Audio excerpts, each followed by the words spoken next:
Subscribe करिए हमारे YouTube channel को और दबाइए बेल आइकन को, जिससे आप आगे आने वाली हमारी और वीडियोस कभी गलती से मिस ना करें।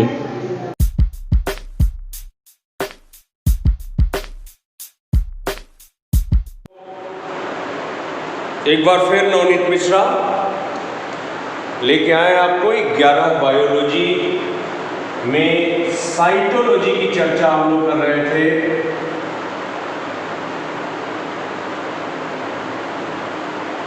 साइटोलॉजी की चर्चा हम लोग कर रहे थे और इस साइटोलॉजी में आपको हम बताए थे सेल के बारे में, सेल के टाइप्स के बारे में, सेल के फीचर के बारे में, सेल ऑर्गेनल्स की चर्चा हम कर रहे थे। तो सेल ऑर्गेनल्स में आपको माइटोकॉन्ड्रिया बताए थे हम। अभी हम बात कर रहे थे प्लास्टिड्स के बारे में, जिसमें आपको बताया कि प्लास्टिड 3 प्रकार के होते हैं।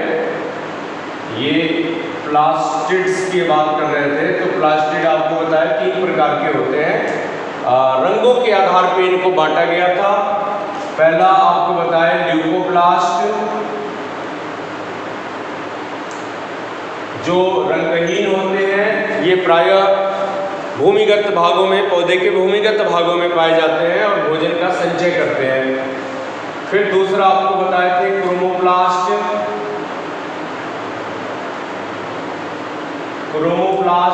तो क्रोमोप्लास्ट आपको बताया ये रंगीन होते हैं। हरा रंग छोड़ के बाकी जितने भी रंग होते हैं प्लांट्स में, ये क्रोमोप्लास्ट के द्वारा होते हैं। ये प्रायः पुष्पों में और फलों में पाए जाते हैं। और ये तीसरा सबसे इंपॉर्टेंट क्लोरोप्लास्ट। बच्चों ये सबसे इंपॉर्टेंट हमारा प्लास्टिड होता है, क्लोरोप्लास्ट। इसका खोज भी शिम्पर ने किया था और नाम भी शिम्पर ने दिया था। इसका खोज भी शिम्पर ने किया था और नाम भी शिम्पर ने दिया था। तो क्लोरोप्लास्ट क्या होते हैं? पौधों में हरे रंग के ये ऑर्गेनल्स होते हैं जो प्रकाश संश्लेषण के द्वारा भोजन के निर्माण का काम करते हैं। तो क्लोरोप्लास्ट के सेप की हम बात करते हैं, इनके आकृति की बात करते हैं, तो विभिन्न प्रकार के पौधों में इनका विभिन्न आकार होता है। जैसे एग्जाम्पल के लिए हम बात करेंगे तो यूलोथ्रिक्स नामक जो पौधा होता है, यूलोथ्रिक्स एक शैवाल है, इसमें गर्डल सेप,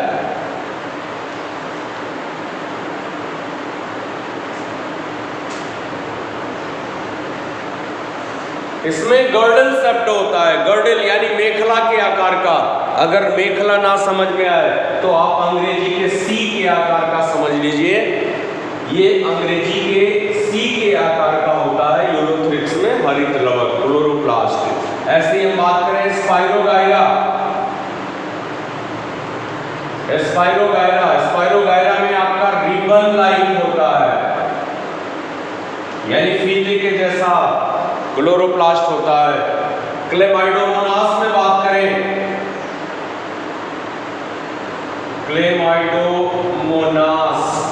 तो क्लेमाइडोमोनास में बात करते हैं तो कप के आकार का होता है, यानी कप के समान दिखने वाला क्लोरोप्लास्ट होता है क्लेमाइडोमोनास में। फिर जिग्निमा,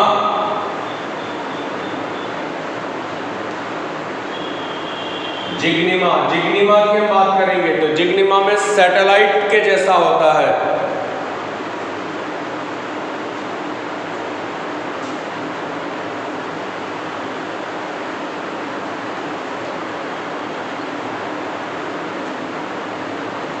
फिर इसके अलावा वुकैरिया में बात करें,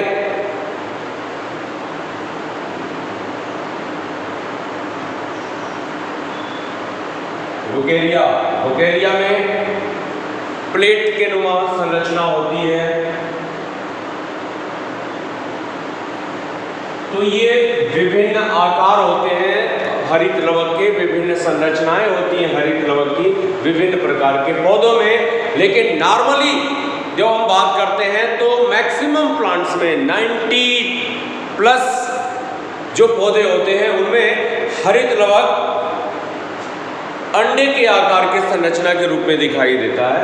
तो हरित लवक की हम संरचना की बात करते हैं तो यह हरित लवक ओवल शेप में दिखाई देता है। यूजुअली ये अंडे के आकार की संरचना है। तो अगर हम हरित लवक के लॉन्गिट्यूडिनल सेक्शन की बात करते हैं, ऐसे हरित लवक को लंबवत काट दिए तो काटने के बाद दिखाई देता है कि यह हरित लवक 2 आवरणों से घिरा हुआ होता है। यह हरित लवक 2 आवरण से घिरा हुआ होता है और ये हो गया आउटर मेम्ब्रेन यानी बाह्य आवरण, और ये हो गया अंतः आवरण। इनके आवरण जो होते हैं ये सेल मेम्ब्रेन के समान लिपिड और प्रोटीन के बने होते हैं और इन दोनों आवरणों के बीच में खाली जगह होता है जिसको परिलवकीय अवकाश कहते हैं यानी पेरिप्लास्टिडियल स्पेस कहते हैं। इसके अलावा देखें, इस पूरे माइटोकॉन्ड्रिया के अंदर एक लिक्विड सदृश पदार्थ भरा होता है, तरल नुमा पदार्थ भरा होता है इसमें। इस पदार्थ को कहते हैं स्ट्रोमा। स्ट्रोमा, और इसके स्ट्रोमा में हम देखें छोटा सा डीएनए पाया जाता है। ये डीएनए है और इसके साथ कुछ छोटे छोटे कण होते हैं, दानेदार संरचनाएं होती हैं जो 70S प्रकार के राइबोसोम होते हैं। और इसके बाद हम देखते हैं तो इसके अंदर सिक्कों के अनेक बंडल जैसी संरचनाएं दिखाई देती है। इसमें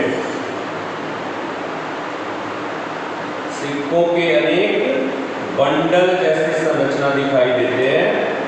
तो इन सिक्कों के बंडल जैसी संरचनाओं को संयुक्त रूप से कहते हैं ग्रेनम।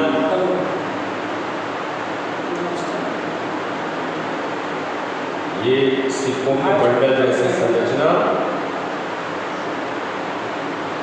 ये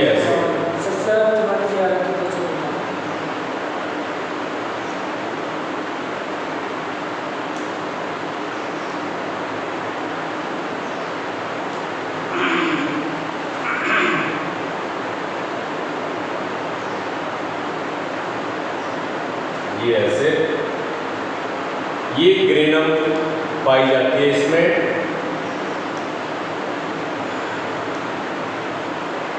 यस, इनको संयुक्त रूप से कहते हैं ग्रेना।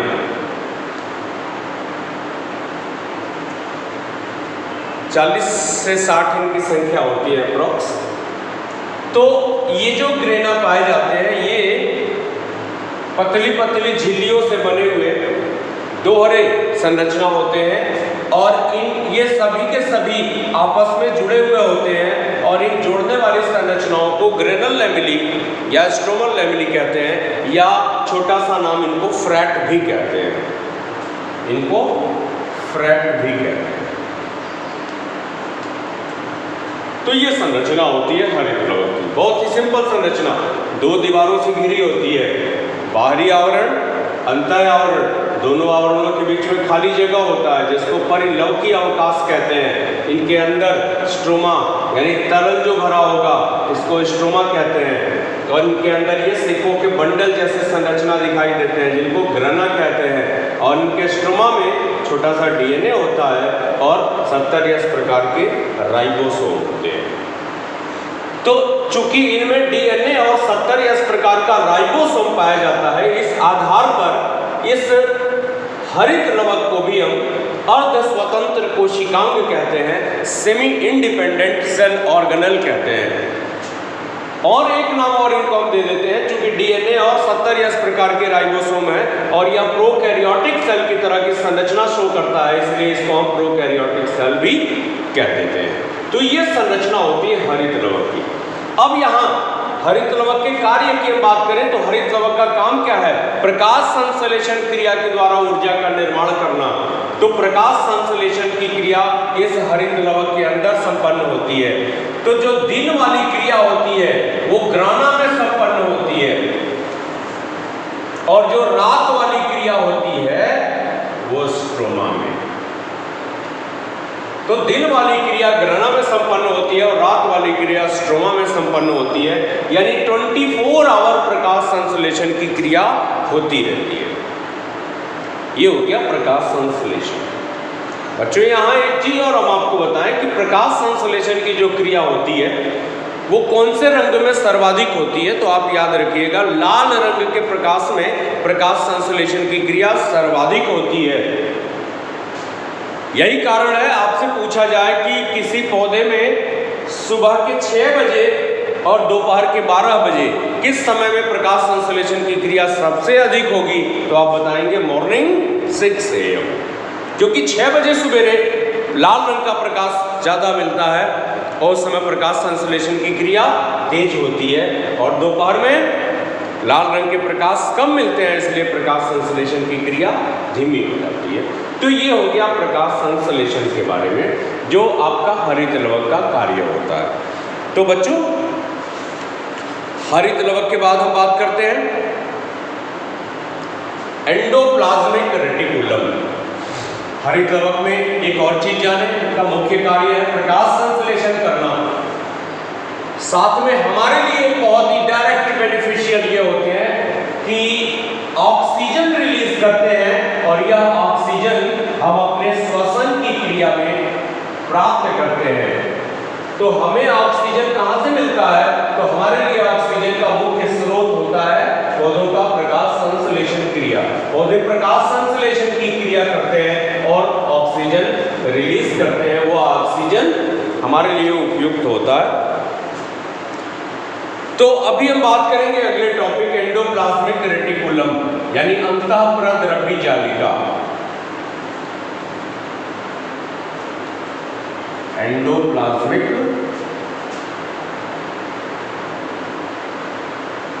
रेटिकुलम, अंतःप्रद्रव्य जालिका। सबसे पहले आपको बताएं कि इसका खोज कौन किया था, तो इसका खोज किया था KR पोर्टर ने। एंडोप्लाज्मिक रेटिकुलम का खोज किया था KR पोर्टर ने सन 1945 में, 1945 एंडोप्लाज्मिक। अब यहाँ बच्चों सबसे पहले एक चीज आपको बताएं कि इसको एंडोप्लाज्मिक रेटिकुलम क्यों कहा गया, because it was first seen in endoplasm. तो अभी एंडोप्लाज्म पे आपको थोड़ा सा चर्चा करके बता दें। जैसे जब आप कोशिका की चर्चा किए, कोशिका की संरचना की बात किए, तो कोशिका की संरचना में हम देखें ये केंद्रक होता है, ये न्यूक्लियस होता है। तो न्यूक्लियस के बाहर और कोशिका भित्ति के अंदर ये जो लिक्विड होता है ये हमारा साइटोप्लाज्म होता है। न्यूक्लियस के बाहर और सेल वॉल के अंदर जो भी लिक्विड पदार्थ होता है उसको हम साइटोप्लाज्म कहते हैं। और ये जो साइटोप्लाज्म है ये 3 भागों में बंट जाता है। जो केंद्रक से दूर होता है, जो कोशिका भित्ति के समीप होता है, उसको एक्टोप्लाज्म कहते हैं, उसको एक्टोप्लाज्म कहते हैं। और जो केंद्रक के समीप होता है उसको एंडोप्लाज्म कहते हैं, उसको एंडोप्लाज्म कहते हैं। और दोनों के बीच में जो होता है उसको मीसोप्लाज्म कहते हैं,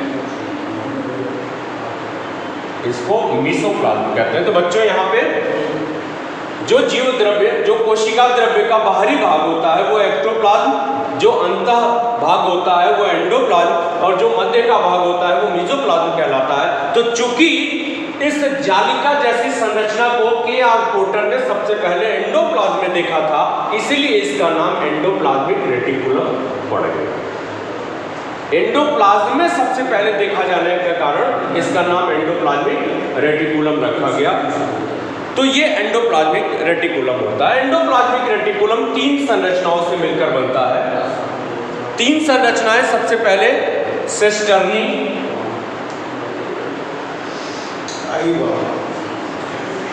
सबसे पहली संरचना होती है सिस्टर्नी। सिस्टर्नी क्या है, तो यह एक चपटी और शाखित समानांतर पट्टलिकाएं होती हैं। जो चपटी फ्लैट नलिकाएं होती हैं इनको हम सिस्टर्नी कहते हैं। दूसरे नंबर पे होती है ट्यूब्यूली, ट्यूब्यूली या ट्यूब्यूल्स, ये एक समान व्यास की नली जैसी रचनाएं होती है जिनको ट्यूबुल्स कहते हैं। और थर्ड नंबर पे वेसिकल्स होते हैं। ये छोटी छोटी थैलीनुमा रचनाएं होती हैं।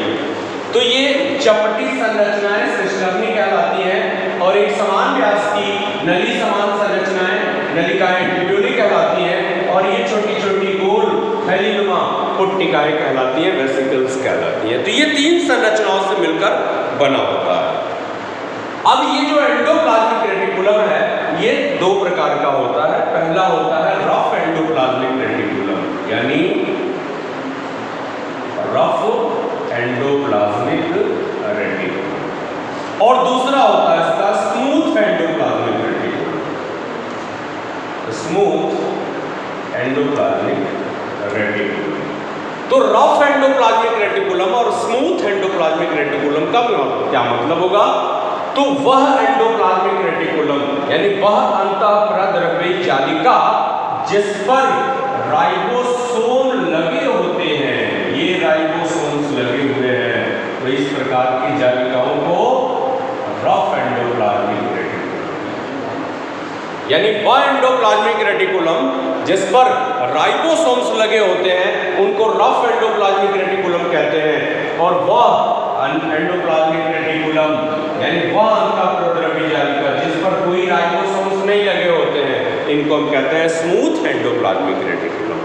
तो ये दो संरचनाएं होती हैं, रफ एंडोप्लाज्मिक रेटिकुलम और स्मूथ एंडोप्लाज्मिक रेटिकुलम। बच्चों यहाँ पे एक और छोटा सा क्वेश्चन आता है, ट्रांजिशनल एंडोप्लाज्मिक रेटिकुलम।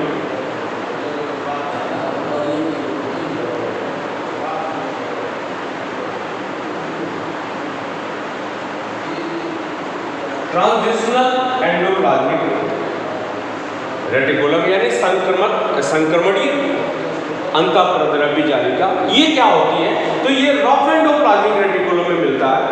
तो रफ एंडोप्लाज्मिक रेटिकुलम के वे भाग, the part of the rough endoplasmic reticulum at which ribosomes are not present, यानी रफ एंडोप्लाज्मिक रेटिकुलम के वे भाग, जैसे आप देखें यहां से यहां तक का भाग जिस पर कोई राइबोसोम्स नहीं लगा हुआ है, तो इसको हम कहते हैं टीपीआर।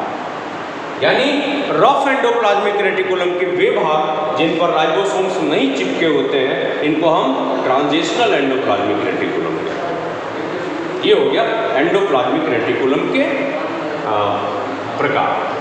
अभी यहाँ पे छोटे छोटे कुछ क्वेश्चन आपको बता दें।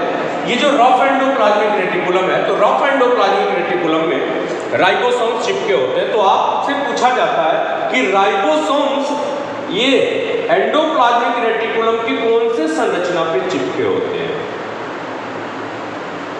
ये राइबोसोम्स एंडोप्लाज्मिक रेटिकुलम के किस संरचना से जुड़े होते हैं? वेसिकल से, ट्यूब्यूल से या सिस्टर्नी से? तो आपको बताना है कि केवल सिस्टर्नी से राइबोसोम जुड़े होते हैं, बाकी किसी से राइबोसोम्स नहीं जुड़े होते हैं। तो पहला सवाल हो गया आपका कि राइबोसोम्स किस संरचना से जुड़े होते हैं, तो आप बताएंगे सिस्टर्नी से जुड़े होते हैं। दूसरा सवाल पूछा जाएगा कि कौन से पदार्थ के द्वारा जुड़े होते हैं, तो आप बताएंगे राइबोफ्लोरीन के द्वारा। राइबोफ्लोरीन के द्वारा। तो राइबोफ्लोरीन नामक केमिकल के द्वारा ये राइबोसोम्स सिस्टर्नी पे चिपके होते हैं।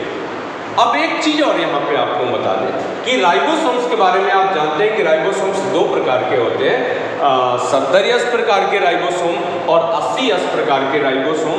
तो यहाँ पे एक लाइन और जान लीजिए कि रफ एंडोप्लाज्मिक रेटिकुलम में राइबोफ्लोरीन के द्वारा सिस्टर्नी पर 80 प्रकार के राइबोसोम जुड़े होते हैं, यानी 80 प्रकार के राइबोसोम जुड़े होते हैं राइबोफ्लोरीन के द्वारा सिस्टर्नी पर। तो ये हो गया rough endoplasmic reticulum, smooth endoplasmic reticulum. अभी इनके कार्य की बात करें, मैकेनिकल सपोर्ट पहला काम,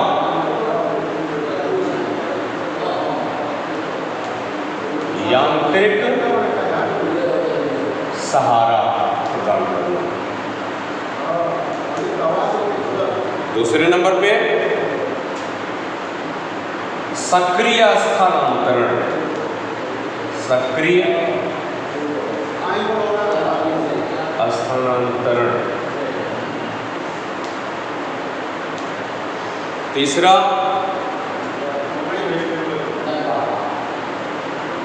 केंद्रक कला का निर्माण, केंद्रक कला का निर्माण। चौथा उपापचयी क्रियाओं में भाग लेते हैं, विभिन्न प्रकार के हार्मोन, एंजाइम्स, प्रोटीन इत्यादि का भी संश्लेषण करना, निर्माण करना। तो ये बच्चों एंडोप्लाज्मिक रेटिकुलम हो गया और एंडोप्लाज्मिक रेटिकुलम का कार्य हो गया। अभी हम लोग बात करेंगे गोल्जी बॉडी। गोल्जी बॉडी, इसका खोज किया था कैमिलो गोल्जी ने 1898 में। 1898 में कैमिलो गोल्जी ने गोल्जी बॉडी का खोज किया था। बिल्लियों के तंत्रिका तंत्र में, बिल्लियों के तंत्रिका तंत्र में कैमिलो गोल्जी ने सबसे पहले एक संरचना देखा था और इसी वैज्ञानिक के नाम पे उस संरचना को हम गोल्जी बॉडी नाम दे देते हैं। खोजकर्ता के नाम पे, वैज्ञानिक के नाम पे उस संरचना का नाम गोल्जी बॉडी रखा जाता है। यह संरचना ये प्रायः यूकैरियोटिक में पाई जाती है, प्रोकैरियोटिक में नहीं पाई जाती है। गोल्जी बॉडी केवल यूकैरियोटिक सेल में होती है, प्रोकैरियोटिक सेल में नहीं होती है। पादप कोशिकाओं में इन्हें डिक्टियोसोम भी कहते हैं, ये शब्द याद रखिएगा। In plant cell it is also called dictyosome. इसके अलावा इसे हम लाइपोकॉन्ड्रिया भी कहते हैं, गोल्जी ऑपरेटस भी कहते हैं और गोल्जी कॉम्प्लेक्स भी कहते हैं। पादप कोशिकाओं में प्रायः 10 से 20 इन प्लांट सेल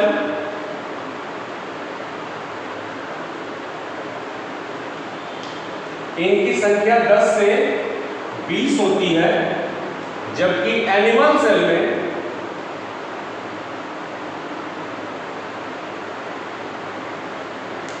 इनकी संख्या 3 से 7 के आसपास में होती है।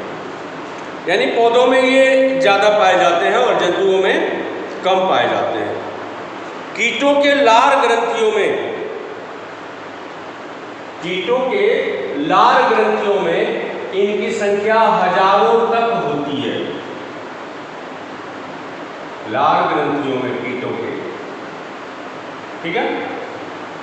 इसके अलावा एक और चीज इसमें हम आपको बताएं, ये जो लेग्यूमिनस प्लांट्स होते हैं, इनकी जो जड़ें होती हैं, जिनमें ये राइजोबियम बैक्टीरिया पाया जाता है,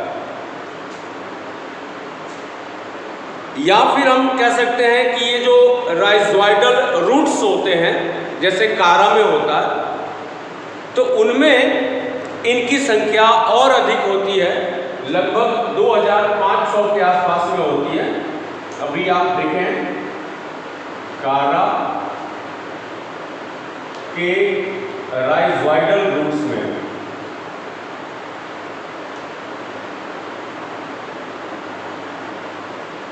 कारा के राइजोइडल रूट्स में इनकी संख्या लगभग 2500 के आसपास होती है। तो ये इनकी संख्या हो गई। खोज किया था कैमिलो गोल्जी ने 1898 में बिल्लियों के तंत्रिका में, और इन्हें हम डिक्टियोसोम भी कहते हैं, इन्हें लाइपोकॉन्ड्रिया कहते हैं, इन्हें गोल्जी ऑपरेटस कहते हैं, इन्हें गोल्जी कॉम्प्लेक्स कहते हैं और गोल्जी बॉडी भी कहते हैं। प्लांट सेल में इनकी संख्या 10 से 20 के आसपास में होती है और एनिमल सेल में इनकी संख्या 3 से 7 होती है। फिर आप देखेंगे इनकी संख्या कीटों के लार ग्रंथियों में 1000 के आसपास में होती है और ये जो राइजोइडल रूट्स होते हैं उनमें 2500 के आसपास में इनकी संख्या पाई जाती है। ये लिपिड और प्रोटीन के झिल्ली से बने हुए संरचना होते हैं और ये भी एंडोप्लाज्मिक रेटिकुलम के समान 3 संरचनाओं से मिलकर बने होते हैं। पहली संरचना इसमें सिस्टर्नी,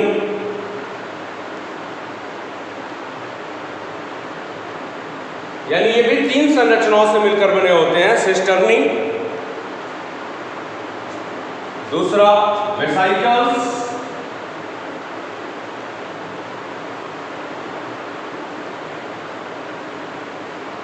और तीसरा ट्यूब्यूली।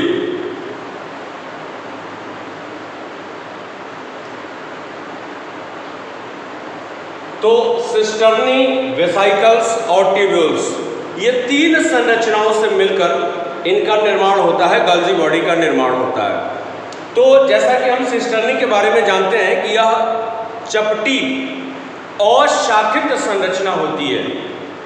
यह चपटी अशाखित यानी शाखाविहीन नलिकाएं होती हैं।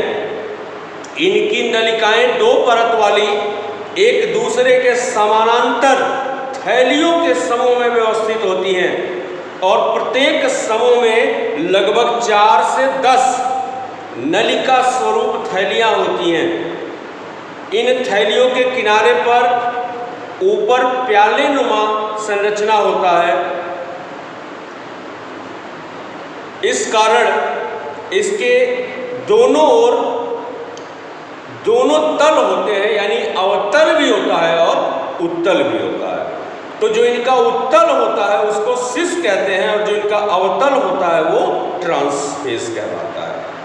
तो जो सिस फेस होता है वो फॉर्मिंग फेस होता है और जो ट्रांसफेस होता है उसको मैच्योरिंग फेज कहते हैं। ये सिस्टर्नी की बात होती है। अभी हम इसका स्ट्रक्चर भी बना के आपको दिखाते हैं। दूसरे नंबर पे वेसाइकल्स होते हैं। ये छोटे छोटे गोल थैलीनुमा रचनाएं होती हैं, बैग लाइक स्ट्रक्चर्स होते हैं जिनको हम वेसाइकल्स कहते हैं। और थर्ड नंबर पे ट्यूबुल्स, ये अनियमित आकार की ये नलिकाकार संरचनाएं होती हैं जिनको हम ट्यूबुली कहते हैं। तो ये इनकी संरचना होती है। इनको हम स्ट्रक्चर के रूप में देख लें। जैसे आपको बताया कि सिस्टर्नी जो होते हैं, ये सिस्टर्नी इस प्रकार की संरचना, ये किनारे का तल ये प्याले नुमा होता है, ये ऐसे देखिए, ये किनारे का ये फूला हुआ कप के समान संरचना होता है और इनमें दोनों तल पाए जाते हैं, ये अवतल और ये उत्तल। तो ये इस प्रकार ये बहुत सारी संरचनाएं होती हैं ऐसे।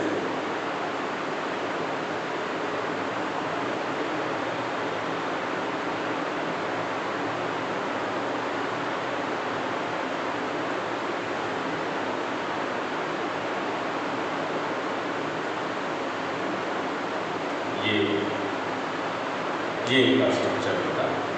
थोड़ा सा इसको आप और मॉडिफाई कर देंगे तो इस प्रकार का ये दिखाई देता है।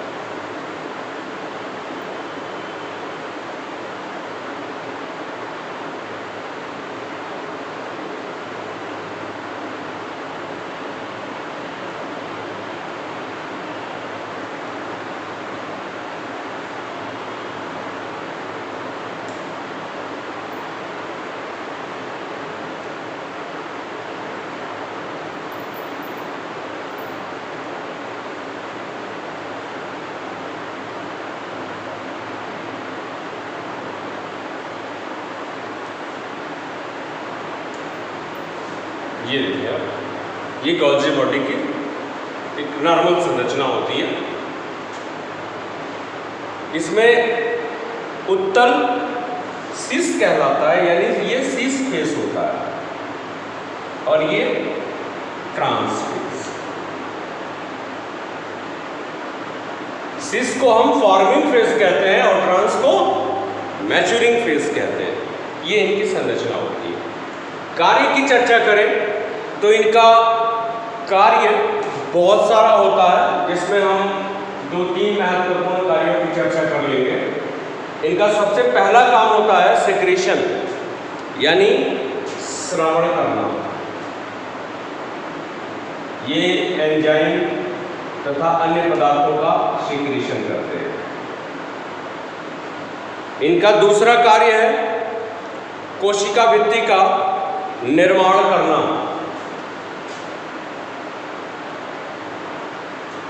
कोशिका भित्ति का निर्माण। तीसरा एंजाइम का निर्माण।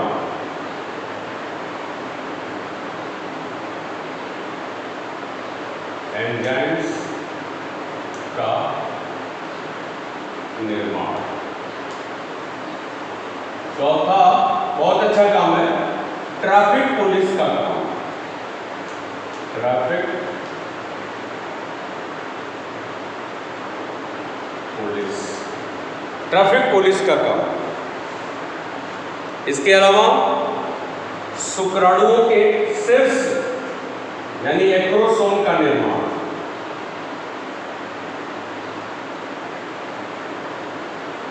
एक्रोसोम का निर्माण।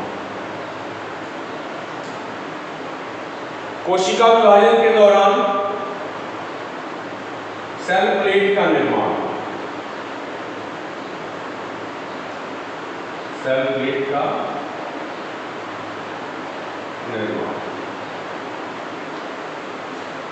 ये इनका महत्वपूर्ण कार्य होता है।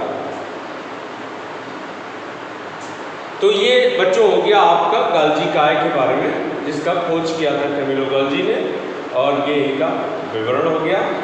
3 संरचनाओं से मिलकर बने होते हैं, सिस्टर्नी, वेसिकल्स और ट्यूब्यूल्स।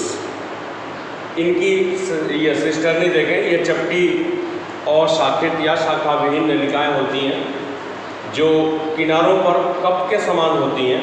इनमें 2 फेज पाए जाते हैं, उत्तल तल और अवतल तल, दोनों तल होते हैं इसमें। तो जो अवतल होता है इसको हम ट्रांस कहते हैं, और जो उत्तर होता है उसको सिस कहते हैं। यानी सिस का मतलब फॉर्मिंग और ट्रांस का मतलब मैच्योरिंग, यानी ये निर्माण की अवस्था और ये परिपक्व अवस्था। ये हो गया गाल्जी काय के बारे में। अभी हम इसके बाद बात करेंगे अगले सेल ऑर्गेनल्स, जिसको कहते हैं राइबोसोम्स। तो बच्चों राइबोसोम्स के बारे में हम आपको बताएं, ये छोटे छोटे कण के समान संरचना होते हैं, जो बिना किसी आवरण के होते हैं। इनके ऊपर किसी भी प्रकार का आवरण नहीं होता है। ये हो गया राइबोसोम के बारे में, राइबोसोम्स के बारे में। इनका सबसे पहले अध्ययन किया था रॉबिन्सन और ब्राउन ने। Robinson and brown. रॉबिन्सन और ब्राउन ने इनका सबसे पहले अध्ययन किया था प्लांट सेल में। कब देखा था इन्होंने? 1953 में। 1953 में रॉबिन्सन और ब्राउन ने इनको प्लांट सेल में सबसे पहले देखा था। इसके बाद जी पैलाडे,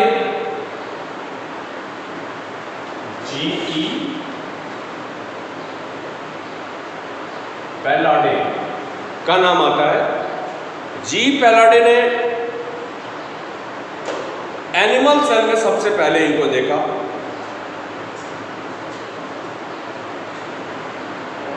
रॉबर्ट का नाम आता है, रॉबर्ट 1958। इन्होंने इसका नाम रखा था, इन्होंने इसका नाम दे दिया क्या नाम दिया? राइबोसोम।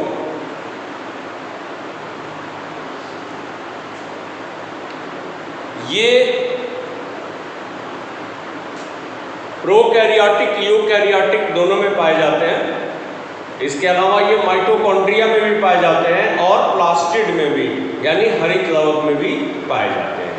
यानी ये सभी भागों में पाए जाते हैं, सभी जगहों पे पाए जाते हैं। इनके प्रकार की हम बात करें तो ये जो राइबोसोम होते हैं इनको दो भागों में बांटा गया है। ये दो प्रकार के होते हैं। किस आधार पे? तो स्वेडबर्ग यूनिट के आधार पे।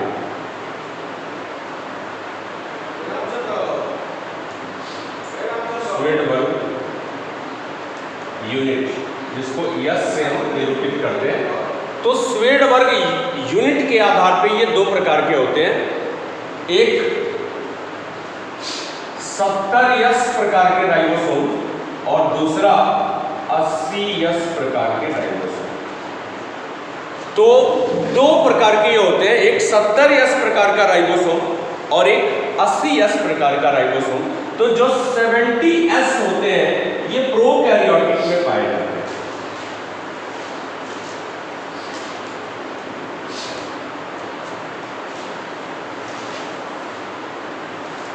इसके अलावा ये माइटोकॉन्ड्रिया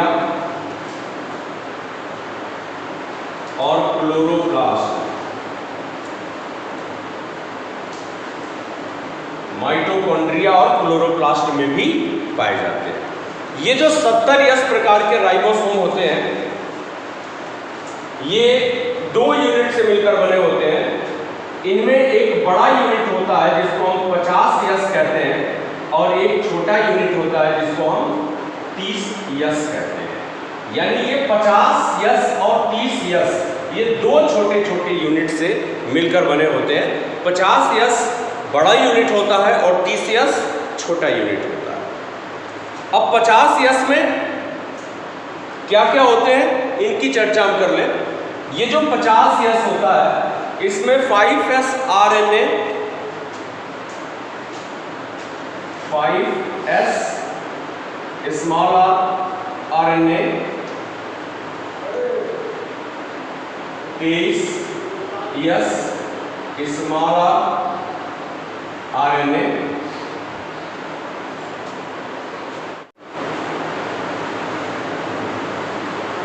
5S RNA,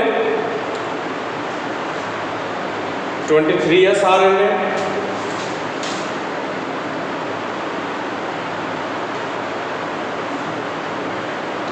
और लगभग 34 प्रोटीन।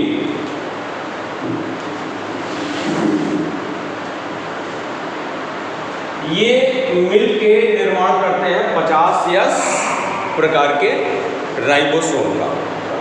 यानी ये जो 70S राइबोसोम होता है जो 50S और 30S से मिलकर बना होता है, तो 50S में हम देखें 5S RNA, 23S RNA और 34 प्रोटीन, ये तीन संरचनाएं पाई जाती हैं।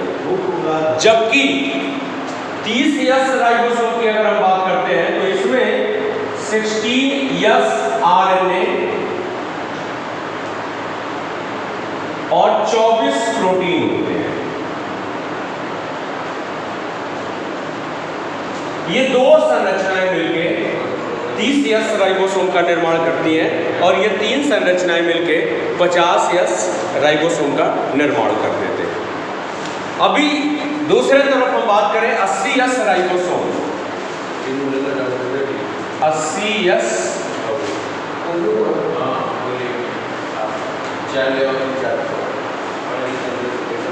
80S राइबोसोम्स ये जो होते हैं ये केवल यूकैरियोटिक सेल में पाए जाते हैं। यानी सुविकसित सुकेंद्रकीय कोशिकाओं में ये पाए जाते हैं और ये भी दो छोटे छोटे यूनिट से मिलकर बने होते हैं। इनमें जो पहला यूनिट होता है वो 60S होता है और जो दूसरा यूनिट होता है वो 40S होता है। तो 60S और 40S राइबोसोम से मिलकर ये 80S राइबोसोम बने होते हैं। अब देखें, ये जो 60S राइबोसोम होता है ये कई छोटे छोटे भागों से मिलकर बना होता है। इसमें पहला है 5.8S RNA, 5S RNA,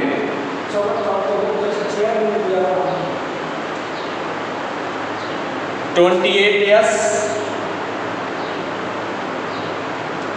RNA और इसके अलावा 40 प्रोटीन पाए जाते हैं।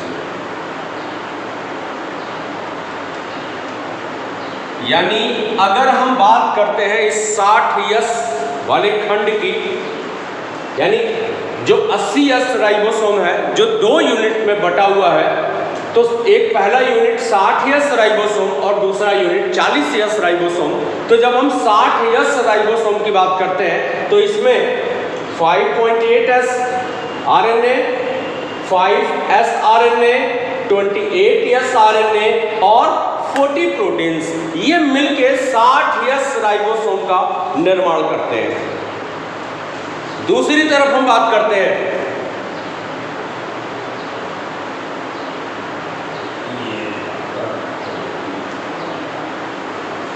दूसरी तरफ हम बात करते हैं 40S प्रकार के राइबोसोम का। तो इसमें होता है एक 18S RNA और दूसरे नंबर पे 30 प्रोटीन।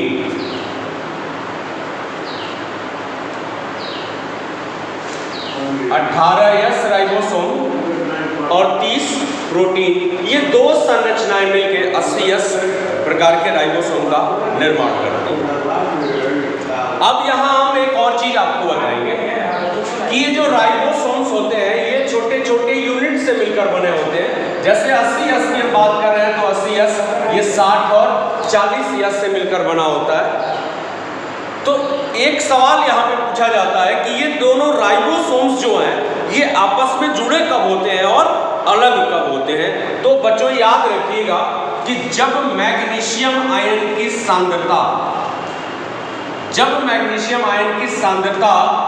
0.001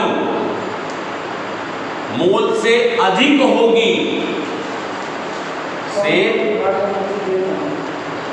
होगी तो ये आपस में जुड़े रहेंगे, अधिक पर जुड़े। और दूसरा, जब इससे कम सांद्रता होगी तो अलग हो जाते हैं। ये महत्वपूर्ण चीज है कि जब मैग्नीशियम आयन की सांद्रता 0.001 मोल से अधिक होगी तो जुड़े रहेंगे और कम हो जाएगी तो ये दोनों यूनिट अलग हो जाते हैं। ये महत्वपूर्ण संरचना और इनका ये भाग होता है। ये पूछा जाता है बच्चों आपसे। अभी इसके बाद इनके कार्य की बात करें तो इनका एकमात्र कार्य होता है, सबसे महत्वपूर्ण कार्य, प्रोटीन का निर्माण करना। प्रोटीन का निर्माण, इसीलिए इनको हम कोशिका के फैक्ट्री के नाम से भी जानते हैं। अभी जैसे छोटे छोटे ये पूछे जाते हैं कि कोशिका का ऊर्जा घर कौन, तो बच्चों आप बताते हो माइटोकॉन्ड्रिया। फिर पूछते हैं कि कोशिका का किचन कौन, यानी भोजन कहाँ बनता है। पौधों में, कोशिकाओं में किस भाग में भोजन का निर्माण होता है, तो आप बताते हो क्लोरोप्लास्ट।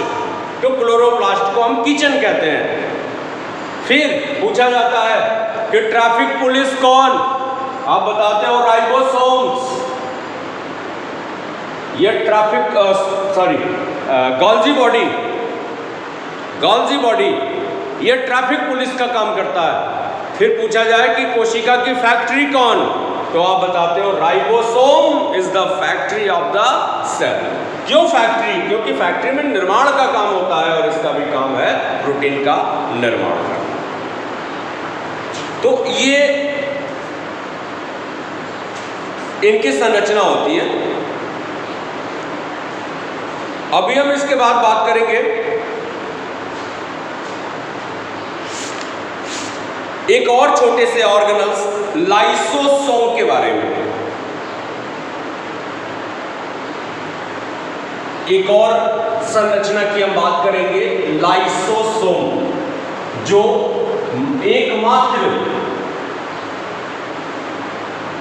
झिल्ली से घिरा हुआ संरचना होता है। प्रायः जितने भी ऑर्गेनल्स होते हैं सबके ऊपर दो दो मेम्ब्रेन होते हैं। ये जो लाइसोसोम होता है,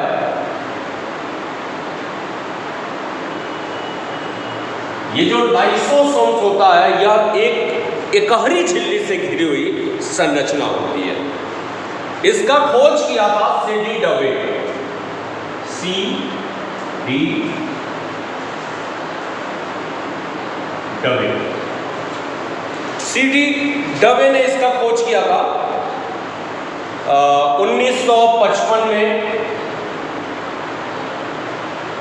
यानी 1955 में इनका खोज हुआ था C.D. डवे के द्वारा, और 1974 में इनको नोबेल पुरस्कार भी मिला था। तो ये याद रखिएगा, 1974 honoured by Nobel prize, Nobel पुरस्कार से इनको सम्मानित किया गया था 1974 में।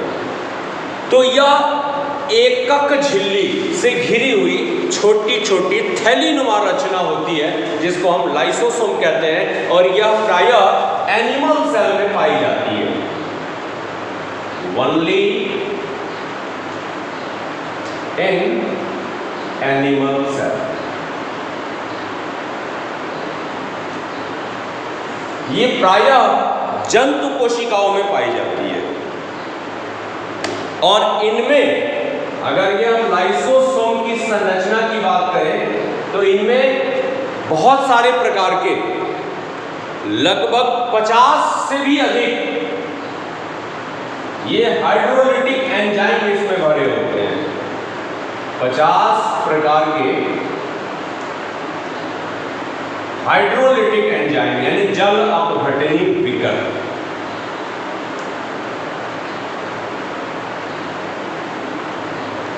हाइड्रोलिटिक एंजाइम्स भरे होते हैं। इनका कार्य क्या है? तो कोशिका के अंदर तथा कोशिका के बाहर ये विभिन्न पदार्थों का पाचन करना, यानी इसमें हाइड्रोलिटिक एंजाइम भरे होते हैं, और यह अंतःकोशिकीय पाचन तथा बाह्य कोशिकीय पाचन दोनों में महत्वपूर्ण भूमिका निभाते हैं। दूसरा इनका महत्वपूर्ण कार्य है कोशिकांगों की सफाई करना। दूसरा इनका महत्वपूर्ण कार्य है कोशिकांगों की सफाई करना, यानी अगर किसी कोशिका में कोई पर्टिकुलर कोशिकांग अपने निर्धारित संख्या से ज़्यादा मात्रा में है तो उनको ये साफ भी करते रहते हैं। इसी सफाई के दौरान कभी कभी ये जो झिल्ली होती है ये फट जाती है और सारा का सारा एंजाइम बाहर निकल जाता है, और जब सारा एंजाइम बाहर निकलता है तो पूरे कोशिकांगों को डाइजेस्ट कर देता है, सारे के सारे कोशिकांग पच जाते हैं, समाप्त हो जाते हैं। इस कारण इसे हम सुसाइडल बैग भी कहते हैं, आत्मघाती थैली भी कहते हैं। तो ये लाइसोसोम की बात हो गई। अब ये जो लाइसोसोम होते हैं, ये 4 प्रकार इनका बताया जाता है। प्राइमरी लाइसोसोम यहां लिखते हैं, primary lysosome, secondary lysosome,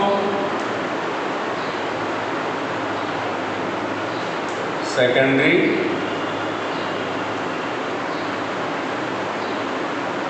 lysosomes, residual body,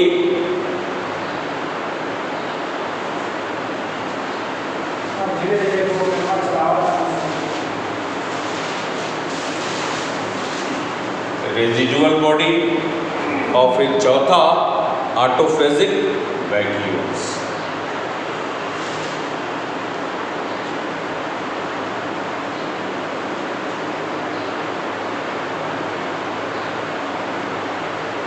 ऑटोफेजिक vacuoles.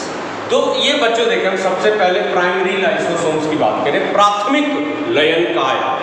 तो ये जो प्राइमरी लाइसोसोम होते हैं ये एंडोप्लाज्मिक रेटिकुलम तथा गाल्जी काय के नलिकाओं के जो शीर्ष भाग होते हैं, एंडोप्लाज्मिक रेटिकुलम और गाल्जी काय के जो शीर्ष भाग होते हैं उनसे इनका निर्माण होता है प्राइमरी लाइसोसोम का। इनमें प्रायः एंजाइम निष्क्रिय अवस्था में उपस्थित होते हैं, यानी ये endoplasmic reticulum and Golgi body, इन दो संरचनाओं से बनते हैं, एंडोप्लाज्मिक रेटिकुलम और गाल्जी बॉडी से बनते हैं, और इनमें निष्क्रिय अवस्था में एंजाइम पाए जाते हैं। तो ये प्राइमरी लाइसोसोम्स की बात होती है। सेकेंडरी लाइसोसोम्स की हम बात करते हैं तो ये फैगोसोम्स और पिनोसोम्स के मिलने से बनते हैं। फैगोसोम्स और पिनोसोम्स के मिलने से इनका निर्माण होता है, और ये एक प्रकार के डाइजेस्टिव वैक्यूल्स होते हैं। ये डाइजेस्टिव वैक्यूल्स होते हैं, और दूसरे शब्दों में हम कह सकते हैं कि इनमें जो एंजाइम होते हैं वो एक्टिव स्टेज में होते हैं, सक्रिय अवस्था में होते हैं। अभी इससे पहले हम बात किए थे प्राइमरी लाइसोसोम में जो भी एंजाइम होते हैं वो निष्क्रिय अवस्था में होते हैं, जबकि सेकेंडरी लाइसोसोम में जो एंजाइम होते हैं वो सक्रिय होते हैं। ये फैगोसिटिक और पिनोसाइटिक, इन दोनों वैक्यूल से मिलने से ये बनते हैं, ये महत्वपूर्ण कार्य करते हैं। और तीसरे नंबर पे रेजिडुअल बॉडीज होते हैं। तो ये कहा जाए तो ये सेकेंडरी लाइसोसोम के प्रकार होते हैं।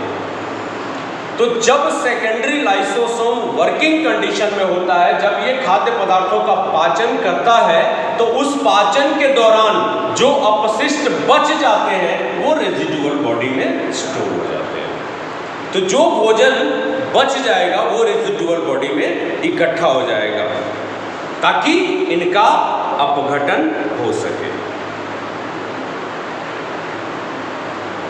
अब चौथे नंबर पे ऑटोफेजिक वैक्यूल्स होते हैं। तो इनका क्या काम है? ये कोशिका में जो निष्क्रिय और अनावश्यक अंगक होते हैं, जो भी निष्क्रिय और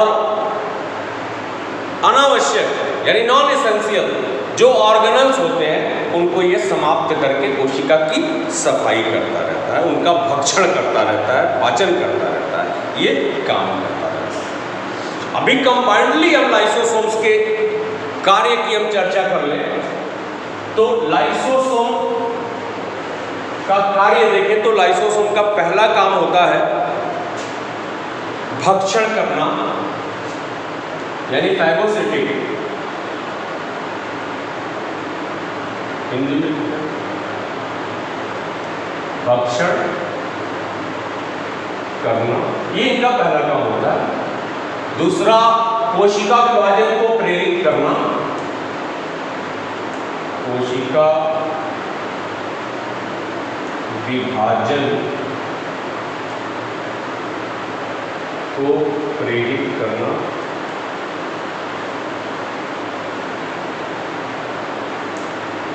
तीसरा, कोशिका की सफाई करना। चौथा, पाचन। तो पाचन में दोनों प्रकार का पाचन, अंतःकोश के पाचन और बाह्य कोश के पाचन, ये दोनों का काम इन्हीं का होता है। तो ये हो गया बच्चों लाइसोसोम्स के बारे में। आप इनको दोहराइएगा और फिर अगले दिन आपको हम अगला वीडियो देंगे जो इसके बाद होगा। इसके बाद बच्चों बहुत ही महत्वपूर्ण टॉपिक आने वाला है हमारा। एक तो न्यूक्लियस और दूसरा मेटाबॉलिक इनएक्टिव मटेरियल्स।